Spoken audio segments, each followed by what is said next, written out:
દોસ્તો, શું તમને લાગે છે કે તમારા આંખની રોશની પહેલાં જેવી રહી નથી અથવા તમારા બાળકોની નજર કમજોર થતી રહે છે? મિત્રો, વધારે પડતું મોબાઈલ જોવાથી અને અનહેલ્ધી ખોરાક ખાવાથી આપણી આંખો પર ખરાબ અસર પડે છે. મિત્રો, આજના વિડીયોમાં હું તમારી સાથે એક ઘરેલું નુસ્ખો શેર કરવાનો છું જે તમારી આંખોની રોશની વધારવામાં ફાયદાકારક બની શકશે. મિત્રો, આ નુસ્ખો એકદમ સરળ છે અને દરેક ઉંમરના લોકો આનો ઉપયોગ કરી શકશે. આંખોની રોશની વધારવાનો મતલબને લોકો ગલત સમજી લે છે. ઘણા લોકો સમજે છે કે આનો મતલબ એ છે કે આપણે આપણા ચશ્માનો ઉપયોગ કરવો પડશે નહીં અથવા આપણા ચશ્માના નંબર જતા રહેશે. પણ મિત્રો, આંખોમાં ચશ્મા રિફ્લેક્શન એરરના લીધે આવે છે અને આને સિર્ફ અને સિર્ફ ચશ્મા લગાવીને જ સોલ્વ કરી શકાય છે. મિત્રો, આંખોની રોશની વધારવાનો અસલ મતલબ એ છે કે તમારી આંખો બેસ્ટ રીતે કામ કરે, આંખોના સ્નાયુ અને ચેતાતંત્ર મજબૂત બને, આંખો ડ્રાય ન થાય. તો ચાલો એક પણ મિનિટની વાર કર્યા વગર આપણે આ નુસ્ખા વિશે વિગતવાર જાણીએ, જે તમારી આંખોને હેલ્ધી બનાવશે, આંખોની રોશની વધારશે અને તમારી આંખોને તેજ કરશે. મિત્રો, આપણી આંખો એ કુદરત તરફથી મળેલી એક અમૂલ્ય ભેટ છે, પરંતુ આજકાલ જંક ફૂડ, વધારે પડતું ટીવી, મોબાઈલ વગેરે જોવાના લીધે આપણે આપણી આંખોને નુકસાન પહોંચાડી રહ્યા છીએ. મિત્રો, વાત કરીએ તો પહેલાંના જમાનામાં આપણી આંખો મોટી ઉંમર થયા પછી જ થોડી કમજોર થતી હતી, પરંતુ અત્યારે આંખોની પ્રોબ્લેમ મોટી ઉંમરના લોકોમાં જ નહીં પણ નાના બાળકોમાં પણ જોવા મળી રહી છે. તમે નાની નાની વાતોનું ધ્યાન રાખો અને આ આંખોની રોશની વધારવાવાળું નુસ્ખાનો ઉપયોગ કરવાનો ચાલુ કરી દો, તો તમે તમારી આંખોને વધુ ખરાબ થતી અટકાવી શકશો અને તમારી આંખોને વધારે હેલ્ધી પણ બનાવી શકશો. મિત્રો, તમારે તમારી આંખોને સ્ટ્રેનથી બચાવવા માટે જ્યારે તમે મોબાઈલ અથવા લેપટોપ અથવા કોમ્પ્યુટર ઉપર કામ કરી રહ્યા હોવ અથવા તમે જો વાંચવાનું કે અથવા લખવાનું કામ કરતા હો, ત્યારે દરેક અડધા કલાક પછી તમારી નજર મોબાઈલ અથવા લેપટોપ અથવા કોમ્પ્યુટર સ્ક્રીન પરથી હટાવીને 20 મીટર દૂર કોઈ વસ્તુ પર ફોકસ કરો. એનાથી તમારી આંખો ખૂબ જ રિલેક્સ ફીલ કરશે. જ્યારે આપણે વધારે સમય લેપટોપ પર અથવા મોબાઈલ પર અથવા કોમ્પ્યુટર સ્ક્રીન પર કામ કરી રહ્યા છીએ ત્યારે આપણી આંખોની અંદર રહેલા નાના નાના મસલ્સ પર સ્ટ્રેઇન થાય છે અને પછી દૂર જોવાથી તમારી આંખના મસલ્સ રિલેક્સ થઈ જાય છે. મિત્રો, એવી જ રીતે તમે દર અડધા કલાકે તમારી આંખોને બંધ કરીને પછી તમારા 2 હાથને ઘસીને ગરમ કરી લો અને પછી તમારી હથેળીને 2 આંખો પર લગાવીને થોડા સમય માટે રાખો, જેનાથી તમારી આંખો રિલેક્સ થશે. મિત્રો, તમે ઠંડા પાણીથી પણ આંખોને ધોવાથી પણ તમારી આંખોને ઠંડક મળશે. મિત્રો, આ નાની નાની ટિપ્સ છે જેનો તમે રૂટીનમાં સામેલ કરશો તો તમે તમારી આંખોને વધુ સારી રીતે ખ્યાલ રાખી શકશો.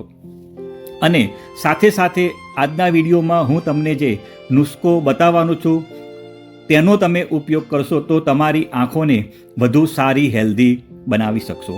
મિત્રો, જો તમને આ વિડીયો સારો લાગતો હોય તો અત્યારે જ એક લાઈક આપી દો.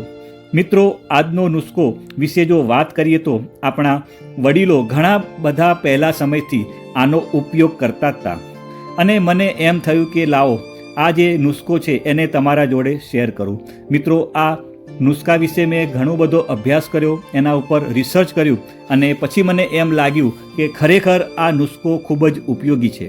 તેથી આજના વિડીયોમાં હું તમારી સાથે શેર કરવા માગું છું. મિત્રો, આ નુસ્ખાને બનાવવા માટે તમારે 4 વસ્તુની જરૂર પડશે.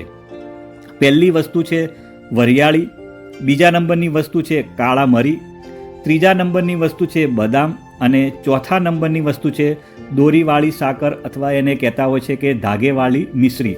મિત્રો, વાત કરીએ તો વરિયાળીમાં વિટામિન એ હોય છે જે તમારી આંખોના સેલને રિપેર કરે છે અને આંખોને સ્ટ્રોંગ બનાવવાનું કામ કરે છે. સાથે સાથે વરિયાળીમાં લ્યુટીન અને ઝેન્થિન નામના 2 એન્ટીઓક્સિડન્ટ હોય છે જે તમારી આંખોમાં થતા ઓક્સિડેટિવ સ્ટ્રેસથી બચાવવાનું કામ કરે છે. મિત્રો વાત કરીએ તો વરિયાળીને આયુર્વેદમાં દ્રષ્ટિવર્ધક તરીકે પણ બતાવવામાં આવ્યું છે. મિત્રો કાળા મરી વિશે જો વાત કરીએ તો કાળા મરી પોષક તત્વોના શોષણને બૂસ્ટ કરવાનું કામ કરે છે તથા બ્લડ સર્ક્યુલેશનને ઇમ્પ્રૂવ કરવાનું કામ કરે છે. મિત્રો જો બદામ વિશે વાત કરીએ તો બધા જ લોકોને બદામના ફાયદા વિશે ખબર જ છે. મિત્રો બદામમાં ભરપૂર માત્રામાં વિટામિન ઈ અને ઓમેગા 3 ફેટી એસિડ હોય છે, જે તમારી આંખોના ચેતાતંતુને હેલ્ધી બનાવવાનું કામ કરે છે. અને મિત્રો છેલ્લું સાકર ને વાત કરીએ તો તે આપણી આંખોને કુલિંગ ઇફેક્ટ આપવાનું કામ કરે છે. જો મિત્રો તમે જો પિત્તના પ્રોબ્લેમથી પરેશાન છો તો સાકર તમારા માટે ખૂબ જ ફાયદાકારક બની રહેશે. મિત્રો આ ઘરગથ્થુ ઉપચારને બનાવવા માટે પહેલાં તમે 100 ગ્રામ વરિયાળી લઈ તેને થોડી શેકી નાખો અને પછી તેને ઠંડી થવા માટે મૂકી દો. બીજી બાજુ તમે 100 ગ્રામ બદામ લો, તેને પણ થોડી ધીમા તાપે શેકી નાખો અને ઠંડી થવા મૂકી દો. પછી તમે વરિયાળી અને બદામ બંનેને મિક્સરમાં નાખી અને પાવડર બનાવી દો. પછી તમે 200 ગ્રામ દોરીવાળી સાકર એટલે કે ધાગેવાળી મિશ્રીને લઈને તેનો પણ તમે પાવડર બનાવી દો અને પછી તમારે 100 ગ્રામ કાળા મરીનો પણ પાવડર બનાવી દેવાનો છે. પછી તમારે આ ચારેય વસ્તુને ભેગી કરી નાખવાની છે. એના માટે તમે ચારેય વસ્તુ મિક્સરમાં નાખીને પણ મિક્સ કરી શકો છો. મિત્રો આ પાવડર તમારે રોજ રાત્રે 1 ચમચી નવશેકા પાણી અથવા તમારે દૂધ સાથે લેવાનું છે. મિત્રો આ રેમેડી તમારી આંખને સ્ટ્રોંગ અને ઇમ્પ્રૂવ કરવામાં તમારી મદદ કરશે. પરંતુ જો તમને કોઈ સિરિયસ આઈ પ્રોબ્લેમ હોય તો તમારે પહેલાં તમારા ડૉક્ટરની સલાહ લેવાની છે, પછી જ આનો તમારે ઉપયોગ કરવાનો છે. સાથે સાથે તમારે વિટામિન એ અને ઓમેગા 3 ફેટી એસિડવાળી વસ્તુને તમારે તમારા આહારમાં સામેલ કરવાની પણ છે, જેવી કે ગાજર, અખરોટ, પાલક. જો તમારે વધુ પડતું કામ કોમ્પ્યુટર અથવા લેપટોપ પર કરવાનું હોય તો તમને આગળ કીધું એ પ્રમાણે તમારે 20 થી 30 મિનિટની વચ્ચે તમારે 20 સેકન્ડ માટે દૂર જોવાનું છે અને તમારે 20 મીટર દૂર જોવાનું છે, જેથી શું થશે કે તમારી આંખો એકદમ રિલેક્સ કરશે. અને મિત્રો મોડી રાત સુધી આપણે ટીવી જોવાનું ટાળવું જોઈએ, જેનાથી તમારી આંખો ખૂબ જ ખરાબ થઈ શકે છે. અને મિત્રો વાત કરીએ પ્રમાણે આંખો એ કુદરત તરફથી આપણને મળેલી એક પ્રાઇઝલેસ ગિફ્ટ કહેવાય છે, જે તમને બીજી વાર મળશે નહીં. મિત્રો મને વિશ્વાસ છે કે આ વિડીયોના માધ્યમથી તમે જરૂર કંઈક શીખ્યા હશો. અને જો તમને મારો વિડીયો સારો લાગ્યો હોય તો લાઈક કરવાનું ભૂલતા નહીં. આવજો મિત્રો, બાય બાય, આવજો.